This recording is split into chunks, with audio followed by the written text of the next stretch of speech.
So I want to show you a quick story. This is good news.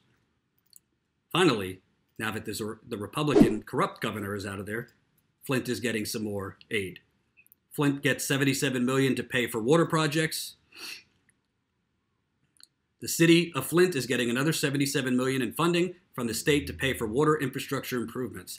The Michigan Department of Environmental Quality announced a $77.7 million loan to the city. This is the same Michigan Department of Environmental Quality that we found cooked the data and cooked the testing by flushing people's lines before testing, which is totally against EPA regulations. Interest will be 0% and 100% of the principal will be forgiven, effectively making it a grant.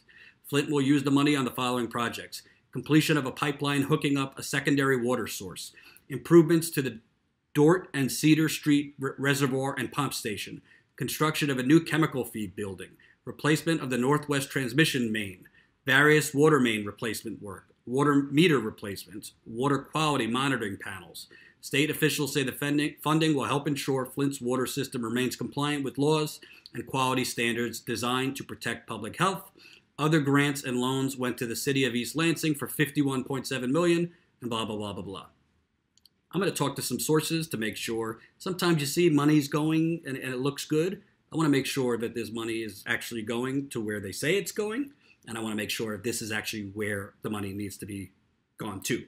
So I'm going to talk to a couple people I know in Flint that are in the know about these things and update the story. But I think what's important here, what we found was the Michigan Department of Environmental Quality that's mentioned in that story was going into residents' homes that were on the official state testing program and running their water, in some cases for 10 to 15 minutes, before putting the sample bottle in and collecting the water sample, checking for lead and copper. That is 100% against EPA regulations. EPA regulations say you can't use the water for 6 hours. You then have to turn on the water, put the sample bottle in right away. This might sound kind of mundane, not important, boring. It's literally flushing away the evidence.